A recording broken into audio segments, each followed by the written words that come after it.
Hello friends, welcome to police वाला classes. तो आज हम डिस्कस करेंगे चंद्रयान 3 कल शाम 6 बजे सफलतापूर्वक चांद के दक्षिणी ध्रुव पर लैंड किया। तो अभी हम देखेंगे चंद्रयान 1, चंद्रयान 2 और चंद्रयान 3 के बारे में। तो चंद्रयान 3, जैसा कि कल आप सभी ने देखा कि 6:02 पे हमारा चंद्रयान 3 मून के साउथ पोल पे लैंड कर गया। तो ये कब लॉन्च हुआ था? ये 14 जुलाई 2023 को ये लॉन्च हुआ था सतीश धवन स्पेस सेंटर श्रीहरिकोटा आंध्र प्रदेश से, और ये एंटर करता है लूनार ऑर्बिट में 5 अगस्त 2023 को, और ये लैंड करता है कल यानी 23 अगस्त 2023 को।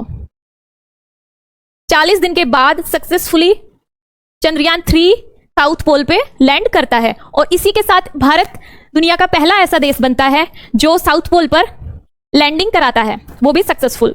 तो इससे पहले किसी भी देश ने साउथ पोल पर लैंडिंग नहीं कराई थी।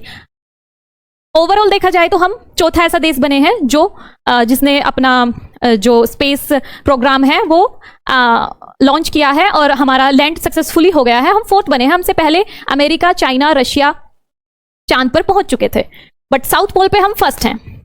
तो अभी हम देखते हैं चंद्रयान 1। चंद्रयान की शुरुआत कब हुई थी? ये बेसिकली एक मून मिशन था जो स्टार्ट होता है 22 अक्टूबर 2008 को।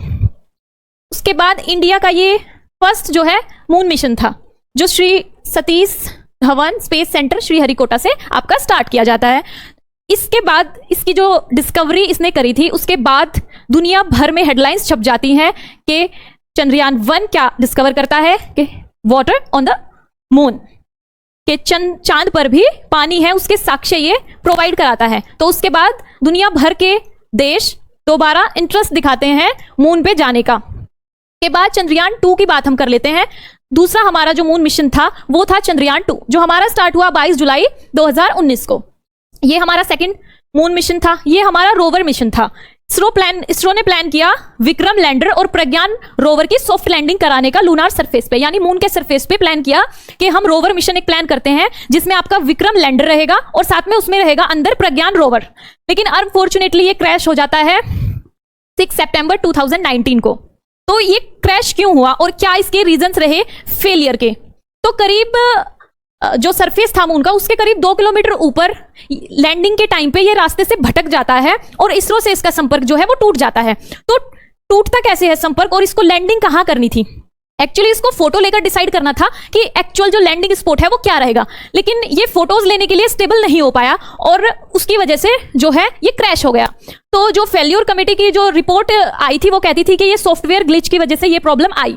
लेकिन अभी बाद में जो इसरो के करंट जो इसरो चीफ है एस सोमनाथ, उन्होंने बताया कि जो विक्रम के इंजन में प्रॉब्लम थी, उसमें टोटल जो 5 इंजन थे उसमें से एक का थ्रस्ट थोड़ा ज्यादा हो गया था, जिसकी वजह से वो अनस्टेबल होकर क्रैश हो गया। तो ऐसा नहीं है कि चंद्रयान 2 से हमने कुछ सीखा नहीं या हमें कुछ पता नहीं चला। उसका जो ऑर्बिटर है वो अभी भी चंद्रमा के जो है वो चक्कर लगा रहा है, जिसको हमने फर्दर यूज किया है चंद्रयान 3 के लिए। तो अभी हम देख लेते हैं कि चंद्रयान 2 और 3 में क्या कॉमन और क्या उसमें मॉडिफाई करके क्या जो प्रॉब्लम्स थी उनको सुधार के हमने क्या जो है वो चंद्रयान 3 में चेंजेस किए हैं। तो हम देखते हैं अभी जो चंद्रयान 3 का जो लॉन्च का जो ऑब्जेक्टिव है वो उसी ऑब्जेक्टिव को पूरा करने के लिए किया गया है जो चंद्रयान 2 का था। तो इसमें कुछ मॉडिफिकेशंस की गई है जिससे जो प्रॉब्लम्स पिछली बार आई थी वो इस बार ना आए।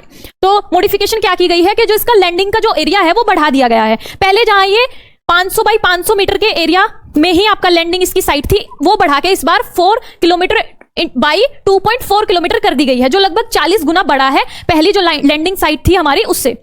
अभी फिर इसमें और क्या किया गया है कि इसमें जो चंद्रयान 2 से ज्यादा फ्यूल इसमें इसरो ने प्रोवाइड किया है। जहां पहले एक ही कैमरा था चंद्रयान 2 में, वहां इसमें 2 कैमरे लगाए गए हैं जिससे पिक्चर्स आपकी क्लिक होंगी, जो जल्दी आपको शायद देखने को मिले। इसमें ज्यादा फ्यूल है एज कंपेयर टू चंद्रयान 2, और इसमें ज्यादा सोलर सेल्स लगाई गई है। इसके सेंसर जो है वो इंप्रूव्ड है और इनका जो सॉफ्टवेयर है वो अपग्रेड किया गया है। जैसा पहले बताया गया था कि सॉफ्टवेयर ग्लिच की वजह से कुछ प्रॉब्लम आई थी, तो इस बार सॉफ्टवेयर को अपग्रेड कर दिया गया है। और जो लेग्स है चंद्रयान 2 की जो लेग्स थी उसके कंपेयर में चंद्रयान 3 की जो लेग्स है वो काफी स्ट्रॉन्ग बनाई गई है। तो अगर हम बात करें चंद्रयान 3 के बजट की, तो चंद्रयान 3 का बजट जो अभी हाल ही में एक काफी विवादित भी मूवी रही थी आदि पुरुष, जिसका बजट लगभग 700 करोड़ रुपए था, वहीं हमारी जो चंद्रयान 3 जो मिशन था, इसकी टोटल जो लागत, जो खर्चा आया है, जो कुल बजट हमारा, इसमें हमारा जो पैसा टोटल लगा है वो केवल 620 करोड़ रुपए लगा है, जो आदिपुरुष मूवी के बजट से भी काफी कम है। तो ये हमने देखा कि क्या क्या चेंजेस हुए। चंद्रयान 2 को मॉडिफाई किया गया चंद्रयान 3 में, और चंद्रयान 2 का जो एक पार्ट था ऑर्बिटर, वो दोबारा यूज किया गया क्योंकि वो अभी भी सेफ है और वो चांद के चक्कर जो है वो काट रहा है। तो लैंडिंग साइट, जो लैंडिंग साइट है वो जो हम पहले चंद्रयान 2 के टाइम पे हमारी लैंडिंग साइट रहने वाली थी साउथ पोल, वही सेम है, जो है 70 डिग्री साउथ, जहां पर काफी क्रेटर्स हैं जिन पे कभी धूप नहीं पड़ती, माना जाता है वहां कुछ बर्फ मिल सकती है। तो जो साउथ पोल है वो अपेक्षाकृत उस पे एज कंपेयर टू नॉर्थ, और जो उसका काफी सारे क्रेटर्स हैं, क्रेटर्स मतलब गड्ढे होते हैं, तो वहां पे कभी धूप नहीं पड़ती है उस एरिया पे, तो माना जाता है कि वहां पे कुछ हमें साक्ष्य मिल सकते हैं बर्फ होने के। तो इस करके वहां पे लैंडिंग कराई गई है।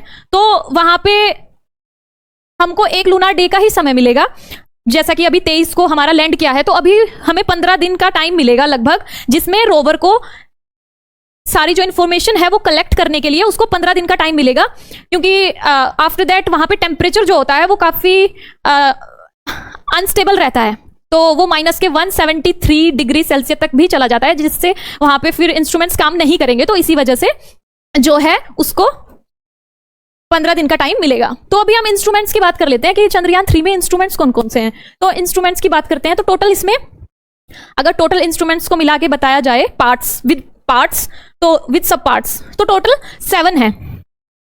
तो हम वेट की बात कर लेते हैं। वेट विक्रम लैंडर का 1750 kg, वहीं प्रज्ञान रोवर का 26 kg। ये 3 मॉड्यूल, बेसिकली ये 3 मॉड्यूल जो है आपका सिस्टम है, जिसमें एक लैंडर मॉड्यूल रहेगा, एक रोवर मॉड्यूल रहेगा और एक प्रोपल्शन मॉड्यूल रहेगा। प्रोपल्शन मॉड्यूल आप ऐसे बोल सकते हैं कि एक पालकी के जैसा है। ये क्या काम करेगा? ये उड़ाने का काम करेगा, अर्थ के ऑर्बिट से निकाल के मून के ऑर्बिट में एंटर कराने का काम जो है ये प्रोपल्शन मॉड्यूल ने किया। उसके बाद ये लगभग 100 किलोमीटर ऊपर मून के सरफेस से ये अलग हो जाता है। उसके बाद क्या होता है कि लैंडर जो है, जिसके अंदर रोवर है, लैंडर मतलब विक्रम लैंडर जिसका नाम रखा गया है, और रोवर जो प्रज्ञान रोवर है वो आपका मून की सरफेस की ओर चलेगा। धीरे धीरे वेलोसिटी कम होगी, और फिर क्या हुआ है कि उसने धीरे धीरे लैंडिंग स्पॉट देखने के बाद अपनी लैंडिंग कर ली है। उसके बाद लैंडर और रोवर, लैंडर के अंदर 3 पार्ट्स और हैं, रोवर के अंदर 2 हैं, टोटल मिला के 7 जो है इंस्ट्रूमेंट्स इसमें लगे हुए हैं, जो क्या काम करेंगे, वहां की जो रॉक्स हैं उनके जो कॉन्स्टिट्यूशन है, वहां का एटमॉस्फेयर, वहां पे पानी है या नहीं, तो वहां की जो आपका एटमॉस्फेयर है वो सब आपका ये इंफॉर्मेशन उसके बारे में कलेक्ट करेंगे। वहां की जलवायु कैसी है, ये सब चीजें पता चलेगा। तो अभी हमारा ये सक्सेसफुली हो गया है लैंड।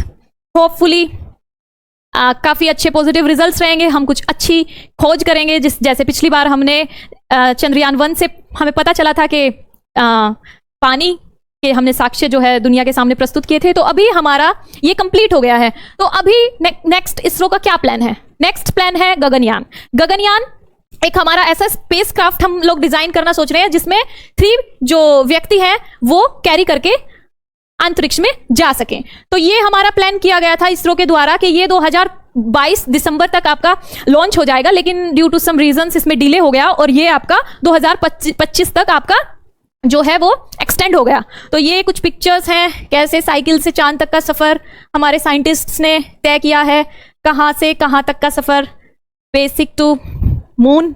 तो फाइनली हमने जो अचीव किया है इतने कम रिसोर्सेज में आज़ादी के बाद से अब तक, तो इसका सारा श्रेय हमारे साइंटिस्ट्स को जाता है।